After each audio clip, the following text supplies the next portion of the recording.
Good morning. It's Thursday, January 18th, about 6 a.m. Central Time. Overnight, the precious metals are higher after yesterday's sell-off. You have February gold up $7 at 2013.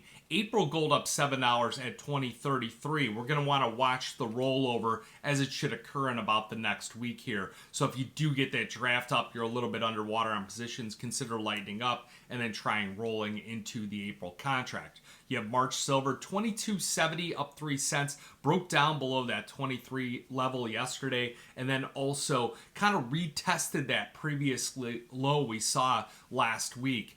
March copper unchanged 373, and then April platinum up $11 at 901. So bond traders are really kind of abandoning their bets that the Federal Reserve is going to make that first interest rate cut in March. It was a 90% chance back in December. Early January, we started about an 80% chance. Then as economic data continues to beat, and even some of the big misses haven't really driven that probability back up. So we're back closer to about a 50-50 chance that they do cut rates. And I don't like that probability there. So markets are really rethinking things after you saw that hotter than expected retail sales. We discussed that yesterday in the video that we thought that was going to happen. And then also one of the Fed speakers was a little bit more hawkish. Now today we're going to have Atlanta Fed President Bostic. He's an FOMC voter. He speaks, so his comments are much more important than the other ones that are coming out that could potentially be voters at some later time.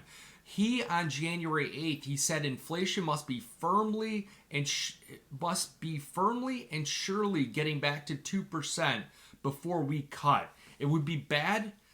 It would be a bad outcome if we started to ease inflation and started to rise up and down like a seesaw. So a little bit hard to follow on it, but the point is on him is that he's a hawk and he's against cutting too early. So we got to see what he says and if he gives any kind of clue like he's changing. Now, after he talks, you're going to have housing starts, building permits, Philly Fed, which actually is estimated to come in a little bit hotter than expected. So you might see a small bump up in industrial metals, things like platinum, palladium, silver, copper. Those all might get a little bit of a move up with that type of action here. So it's important to watch the 2-year Treasury note. It's the most sensitive as far as Fed speaking and whether or not the Fed is going to cut rates. We've seen it rise about 18 basis points just recently off its lows, trading right about 4.26, down 0.3 of a basis point.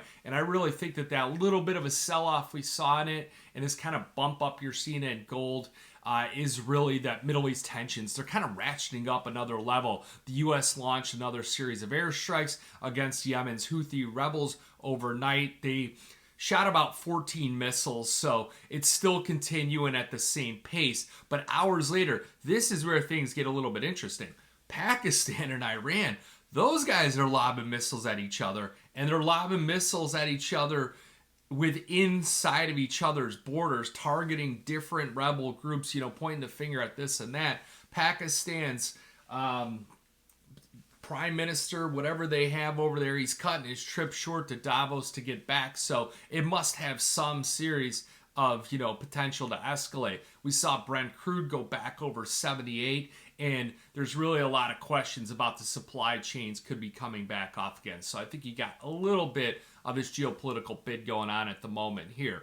Now, something to note on gold, I was reviewing the Commitment of Traders report, and it's really showing those speculative net longs and fund net longs are really at some high levels here. So we need something to happen, some kind of catalyst to drive people back into the ETFs. And I think that part of yesterday's sell-off was those funds, those people taking down those expectations. So we just need some weaker economic data, the Fed to change its stance a touch, and maybe some geopolitical escalation. And I think gold futures kind of recapture that bullish momentum because they did go back to a neutral trend with that breakdown yesterday. Broke below the 50, broke below the 200-day moving average, broke below the trend reversal point. So really we got to see another move back over like 2070 in order to recapture the bullish trend. You go to the silver market, kind of a light year away, and it's been in bearish trend for a while. Even with the couple spike ups we had, it was never able to capture a bullish trend.